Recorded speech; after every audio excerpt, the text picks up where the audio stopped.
Tahun 1735. Di balik ketenangan istana Joseon, keluarga kerajaan sedang menunggu kelahiran seorang pewaris baru.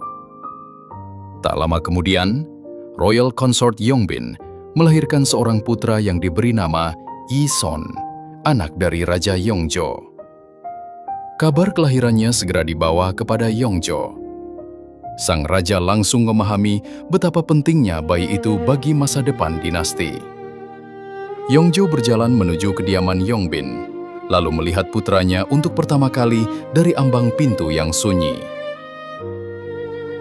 Namun bagi Yongjo, Yi-son bukan hanya seorang bayi. Ia adalah harapan baru yang kelak harus menjaga tahta Joseon. Pada tahun 1737, Yi-son baru berusia 2 tahun ketika pakaian putra mahkota mulai dipersiapkan untuknya.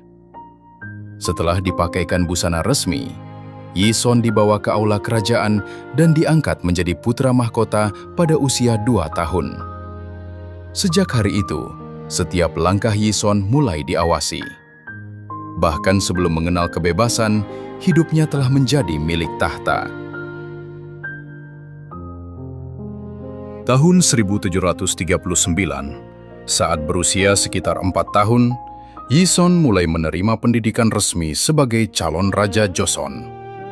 Setiap hari, ia belajar membaca, menghafal ajaran klasik, dan menulis dengan kuas yang masih terlalu besar untuk tangannya.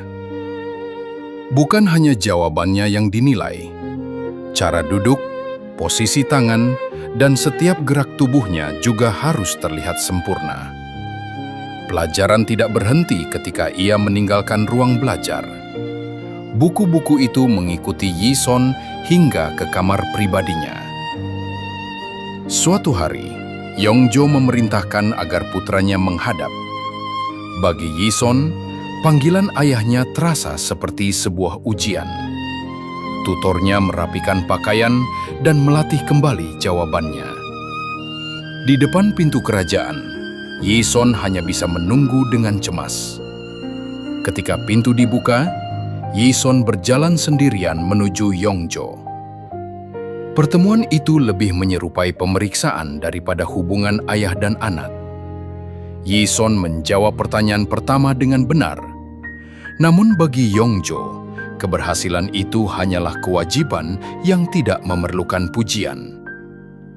Yi-son sempat menunggu pengakuan dari ayahnya.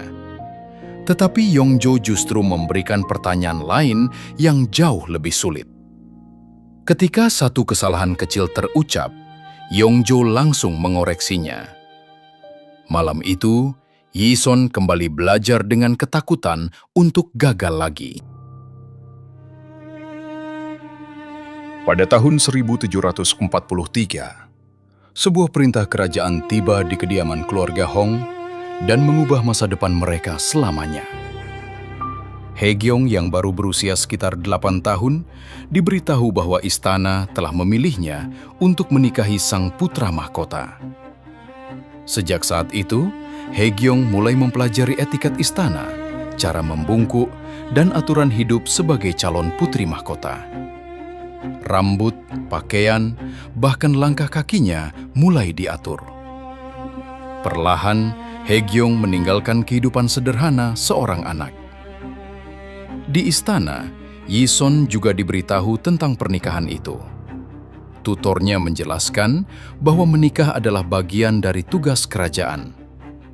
Yi-son dan Haegyeong dipersiapkan di tempat berbeda sebelum Haegyeong akhirnya meninggalkan keluarganya dan memasuki istana. Saat pertama bertemu, keduanya hanya duduk dalam keheningan. Haegyeong segera menyadari bahwa Yi-son menyimpan kegelisahan yang tidak ia tunjukkan. Pada tahun 1744, dua anak berusia sekitar 9 tahun menikah di hadapan istana, lalu duduk bersama tanpa memahami sepenuhnya kehidupan yang menanti. Pada tahun 1749, saat berusia sekitar 14 tahun, Yi-son mulai membantu ayahnya menangani urusan pemerintahan Joseon. Para pejabat menunggu jawabannya, sementara Yi-son harus memahami laporan dan memilih di antara pendapat yang saling bertentangan.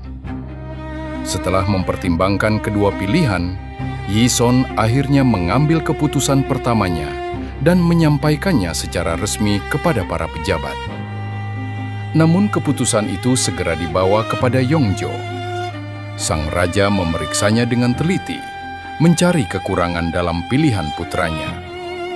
Ketika Yongjo memanggilnya untuk memberikan penjelasan, ketegangan langsung terlihat di wajah Yi-son dan disadari oleh Haegyong. Yi-son berlatih menjelaskan alasannya, lalu berjalan menuju ruang Yongjo seperti seseorang yang akan menghadapi ujian paling menentukan. Di hadapan para pejabat, Yi-son menjelaskan keputusannya. Namun Yongjo menunjukkan kekurangannya, membuat sang putra mencoba membela pilihannya. Jawaban keduanya tetap ditolak. Yi-son menundukkan kepala, lalu pulang dalam diam, membawa tekanan pemerintahan masuk ke kehidupan keluarganya. Sekitar tahun 1752, ketika berusia 17 tahun, Yi-son mulai menunjukkan ketakutan berat setiap kali harus mengenakan busana resmi. Haegyong melihat bagaimana suaminya menolak satu jubah, lalu jubah lainnya, seolah pakaian itu membawa seluruh tekanan ayahnya. Ketika panggilan Yongjo tiba, tubuh Yi-son membeku. Bahkan penutup kepala sederhana tidak lagi mudah dipasangkan kepadanya. Ia sempat melepaskan kembali pakaiannya. Namun setelah ditenangkan Haegyong, Yi-son akhirnya memaksa dirinya mengenakan busana kerajaan. Setiap perjalanan menuju ruang Yongjo terasa semakin berat. Saat kembali, Yi-son hanya mampu melepaskan penutup kepalanya dalam kelelahan. Di tengah istana yang terus menilainya, seekor anjing justru mendekat tanpa rasa takut. Di sisinya, Yi-son menemukan ketenangan singkat. Namun ketenangan itu tidak berlangsung lama. Panggilan kerajaan berikutnya datang, dan para attendant kembali membawa pakaian yang ia takuti. Kali ini, Yi-son tidak hanya menolak. Ia memerintahkan mereka berhenti. Sebuah baki terjatuh dan semua orang mundur ketakutan. Yi-son menyadari ketakutan di wajah mereka. Haegyong tidak mendekat, sementara seluruh istana mulai menjaga jarak dari pewarisnya. Pada tahun 1752, Haegyong melahirkan seorang putra bernama Yi-san, anak yang kelak akan mengubah masa depan Joseon. Ketika melihat putranya untuk pertama kali, ketegangan Sado melunak. Jari kecil Yi-san menggenggam tangan ayahnya dengan tenang. Dalam beberapa tahun berikutnya, Sado masih memperlihatkan sisi lembutnya, mengajari Yi-san berdiri dan menyambut langkah pertamanya.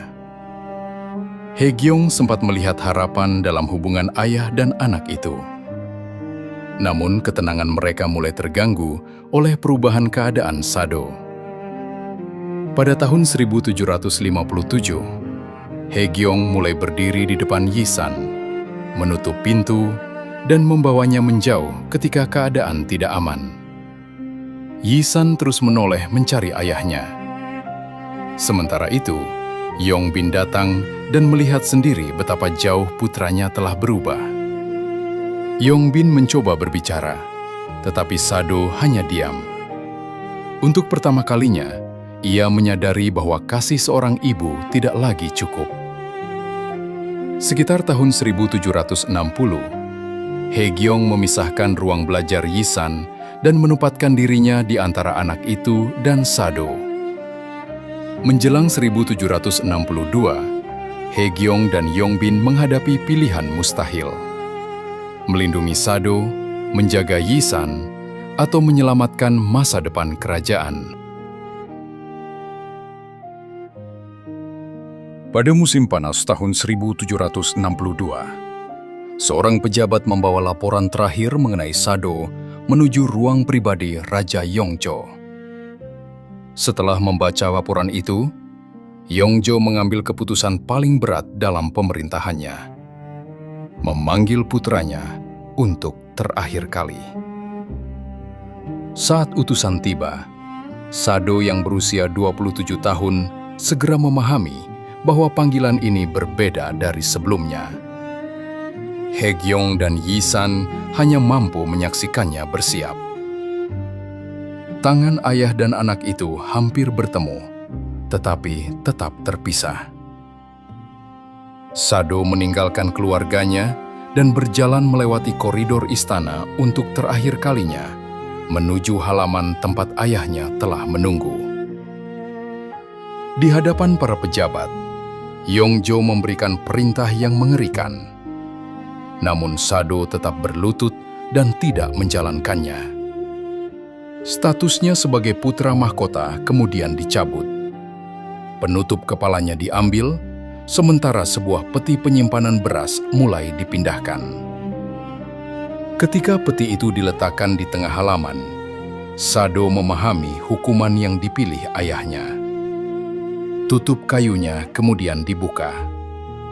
Tanpa rantai dan tanpa didorong, Sado menatap Yongzhou untuk terakhir kalinya, lalu perlahan memasuki peti atas perintah raja. Peti itu ditutup. 8 hari kemudian, Sado meninggal pada usia 27 tahun, meninggalkan Yi San dalam keheningan. Setelah kematian Sado pada tahun 1762, Yi San yang berusia 10 tahun hanya memiliki pakaian dan benda peninggalan ayahnya. He Gyong melihat putranya tumbuh bersama kehilangan itu. Namun di dalam istana, nama Sado harus disimpan jauh dari pandangan. Yi San belajar mengendalikan tatapan, suara, dan gerak tubuhnya, karena satu kesalahan dapat menghancurkan masa depannya sebagai pewaris. Pada tahun 1776, setelah wafatnya Yongzhou, Yi San yang berusia 24 tahun berjalan menuju tahta sebagai Raja Zhongzhou. Di hadapan seluruh istana, Zhongzhou tidak menyembunyikan siapa dirinya. Raja baru Joseon itu tetap mengakui dirinya sebagai putra Sado. Zhongzhou meningkatkan penghormatan untuk ayahnya, menyiapkan tempat ritual, dan membungkuk di hadapan kenangan yang selama bertahun-tahun ditekan.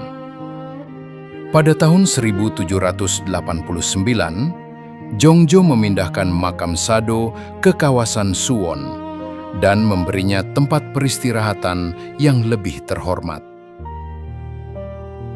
6 tahun kemudian, Zhongzhou membawa ibunya dalam perjalanan kerajaan menuju Suwon, menyatukan penghormatan kepada He Gyong dan kenangan Sado. Pada tahun 1796, Hwasong berdiri sebagai warisan Zhongzhou. Ia memulihkan kehormatan ayahnya, tetapi tidak pernah dapat membawanya kembali. Setelah Hwasong selesai pada tahun 1796, Zhongzhou melihat sebuah kota baru tumbuh di sekitar warisan yang dibangunnya untuk mengenang ayahnya. Namun, Zhongzhou tetap sering kembali ke makam Sado. Menjelang tahun 1800, tubuh sang raja mulai melemah di tengah pekerjaannya. Zhongzhou masih memaksakan diri memimpin pemerintahan. Ketika kondisinya memburuk, He Gyong segera berjalan menuju kamar putranya. Di hari-hari terakhirnya, Zhongzhou ditemani oleh ibunya. Pandangannya kembali tertuju pada benda biru yang menyimpan kenangan tentang Sado. Pada tahun 1800, Raja Zhongzhou meninggal pada usia 47 tahun. He Gyong kembali kehilangan seseorang yang paling dicintainya. Di hadapannya tersisa peninggalan Sado dan Jongjo. Kenangan tentang seorang anak ketakutan dan peti beras kembali menghantuinya.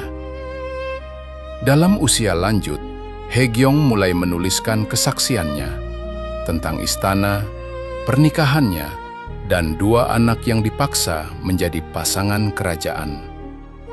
Ia juga mengingat Sado sebagai seorang ayah. Halaman demi halaman diselesaikan, lalu disimpan agar kisah mereka tidak ikut menghilang. Setelah Haegyeong meninggal pada tahun 1815, catatannya tetap bertahan. Pada 1899, kehormatan Sado kembali dinaikkan dengan nama Jangjo. Namun sebelum menjadi Jangjo, Sado hanyalah seorang anak yang hidup di bawah bayangan tahta.